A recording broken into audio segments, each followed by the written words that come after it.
President Donald Trump has yet again shown his frustration with those who are asking for the release of more files in connection to Jeffrey Epstein case. Trump wrote, and I quote, "Nothing will be good enough for troublemakers and radical lunatics making request. It will always be more, MAGA." The Trump administration is facing heavy backlash over the Jeffrey Epstein case. The president has sued Wall Street Journal over a birthday message where, according to the journal, Trump wrote, "Happy birthday and may every day be another wonderful secret," with doodle of a naked woman. Trump denies writing any such birthday letter and threatened Rupert Murdoch, the owner of Wall Street Journal, to be dragged in court. The Jeffrey Epstein case was triggered after a digital fight between Elon Musk and Trump. The Tesla CEO hinted about Trump's involvement in Epstein files since then. POTUS calls it a politically motivated campaign designed to discredit his administration. And I'm being joined by Professor Colonel Gabi Siboni, who's a researcher at the Jerusalem Institute of Strategy and Security.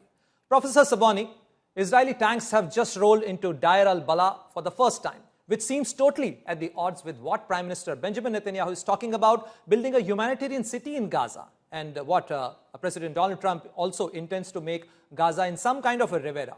What this new Israeli assault is about, what should we make out of it? We are determined to destroy Hamas. Hamas is hiding behind population, is stealing the humanitarian aid that we transfer to the population. By doing so, it is rehabilitating its military capabilities, because they steal the humanitarian aid and they sell it back to the population, to the poor population. So this is the situation. We need to stop it. And so we are trying to, while of course trying to get to our hostages. So what we are going to do is to get into new areas where we did not get before, evacuate the population for their own protection so they are not harmed, and fight Hamas with the absence of population so we can destroy But Professor them. Siboni, you have been trying this for over 20 months. Hamas has not been wiped out. We will as do yet. it for the next, listen to me, Please. we will do it for the next 20 years if needed, until we destroy Hamas. Anyway, Professor Siboni, just a while ago, the UK and 25 other countries have called out Israel for barely letting aid trickle into Gaza. And it's heartbreaking. People, including kids, are getting killed just trying to grab food at aid center. Even Pope Leo has spoken about it, and he has warned that the indiscriminate force and forced population transfer. What is next for people of Gaza with all this going on? We are doing our best to provide humanitarian aid. As I mentioned, Hamas is stealing this humanitarian aid, is taking control of it, and this is why you see those images. The Hamas is abusing the population, and this is what they do. So any claim you have, you should address it to Hamas. Israel is doing, we are doing our utmost best to provide humanitarian aid to the population. We are doing our best to do it in the most humanitarian way.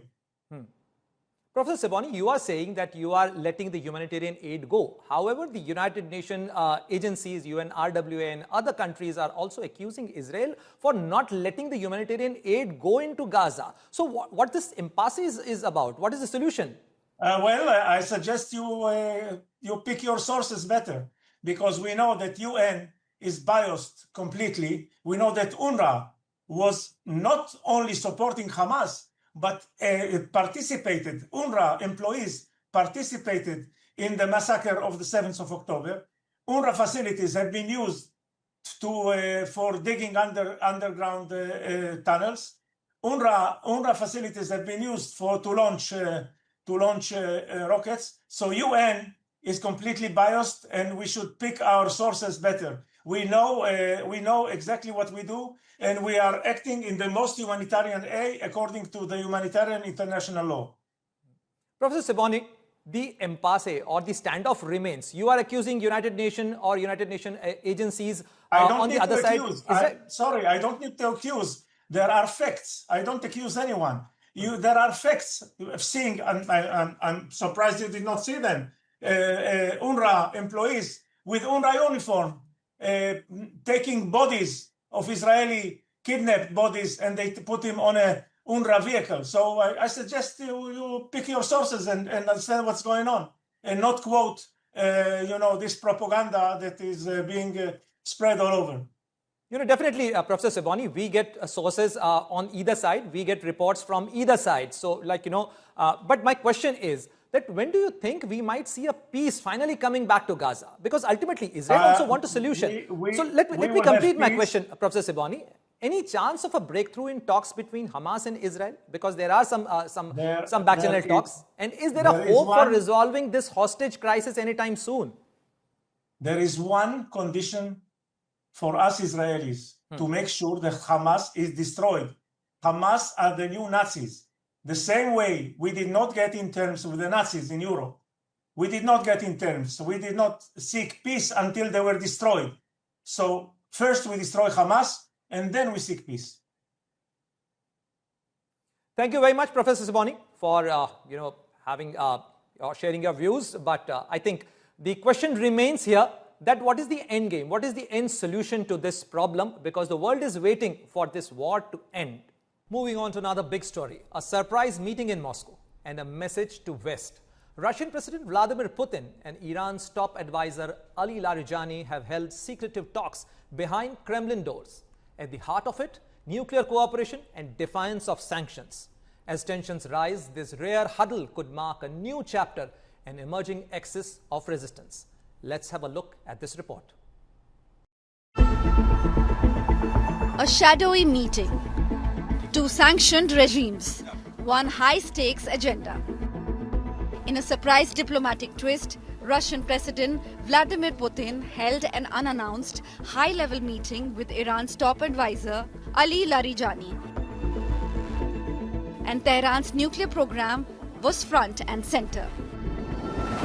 Behind closed Kremlin doors, the two leaders reportedly discussed nuclear cooperation, regional power play, and ways to bypass Western sanctions. The timing is no coincidence, with the IAEA tightening its grip on Iran's suspected uranium enrichment sites and Western intelligence warning of accelerating nuclear ambitions. This Moscow-Tehran huddle sends a clear message. The axis of defiance is growing stronger. As both nations stare down isolation from West, the Putin-Larijani meet is being seen as a calculative power move, one that could reshape fault lines in the Middle East and beyond. No official word yet, but in geopolitics, silence often speaks the loudest. Bureau Report, India Today. Now let's talk about a crash which happened in Dhaka. A quiet afternoon at a Dhaka school turned into a nightmare today when a Bangladesh Air Force fighter jet crashed straight into a school building, killing 19 people, including children, teachers, and the pilot. The Milestone School and College, usually filled with the sounds of lessons and laughter, was instead engulfed in flames and panic. So how did a routine training sortie end in one of the deadliest school disasters in Bangladesh recent memory? Our next report tells you more.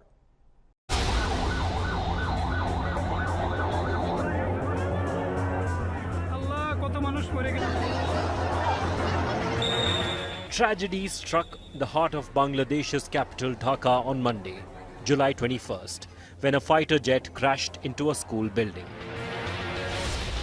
At least 19 people have been killed, including a Class 6 student, 2 teachers and the pilot.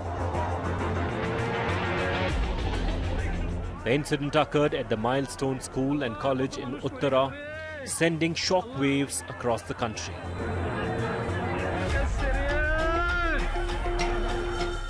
The jet, an F-35B GI, a Chinese-made fighter used by the Bangladesh Air Force, took off for a routine training flight around 1:06 p.m.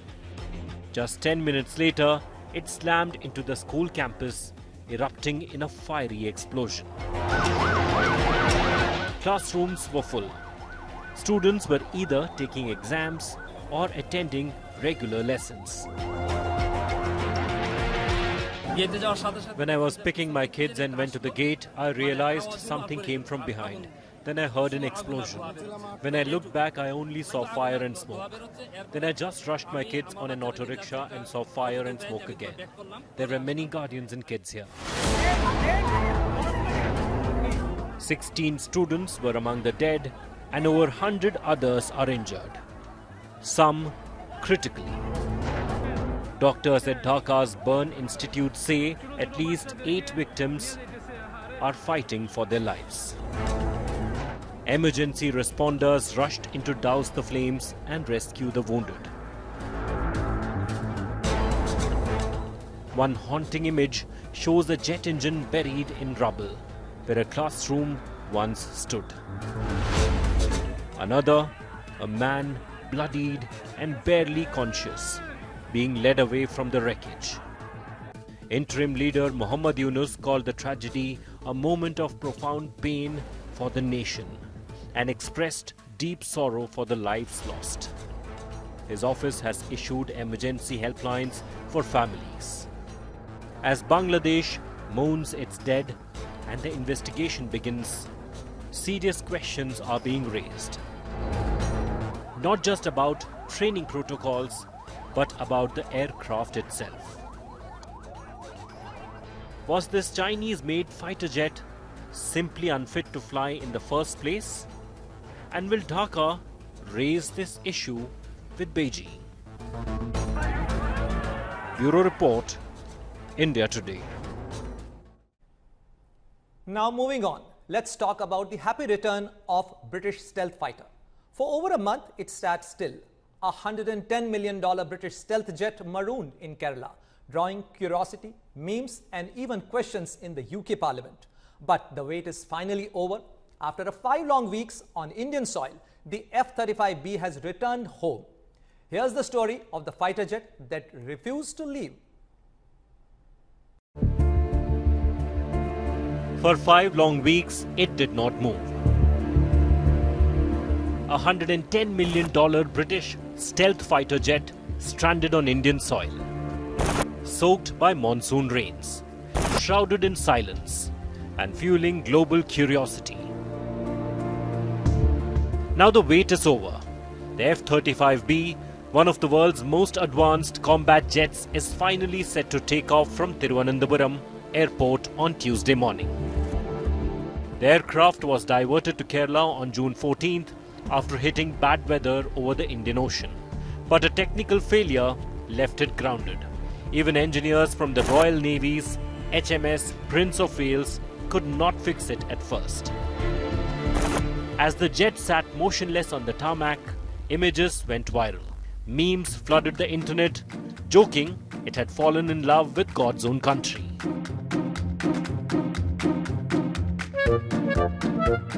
In London, the jet's prolonged stay even reached the House of Commons, with lawmakers questioning how a 5th-generation fighter remained grounded for so long. A 14-member UK team was later flown in with specialist tools, working in silence. No updates, no statements. Exact timings and refueling stops remain classified. The mission may be near its end, but the story will linger. Now, with the skies clear and the runway waiting, the jet that wouldn't leave is finally ready to fly home. Bureau Report, India Today.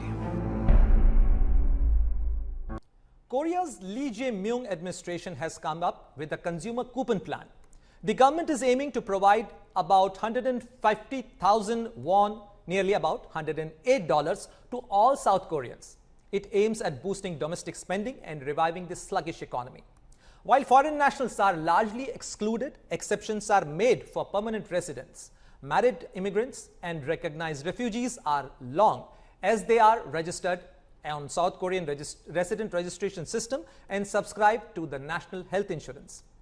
Near poverty households and single parent families will receive around 300,000 won, and basic living allowance recipients will get about 400,000 won per person.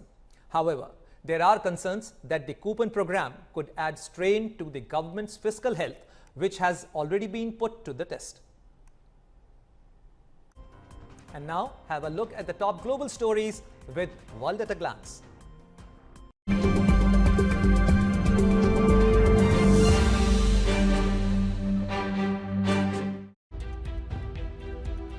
Harvard University will be back on Monday for a fresh hearing on the funding freeze case against the White House. This comes after the prestigious school questioned the administration for their unlawful funding freeze. The university claims that this hindrance has affected the medical, scientific and technological research, and that the government is enacting a pressure campaign to force Harvard to submit its control over academic programs. From Hong Kong's typhoon-lashed skyline to flash floods swamping US heartland highways, and torrential downpours drenching South Korea, the world is in the grip of extreme weather. Firefighters battle swift currents as communities scramble for dry ground. Chaos at Moscow's airports as Russian missiles streak towards Ukraine and Kyiv's drones answer back. Fito is finally en route to US justice. Jose Adolfo Macias, the notorious drug kingpin who sparked nationwide violence after a daring prison escape, was extradited today, ending months of manhunts and bloodshed in Ecuador.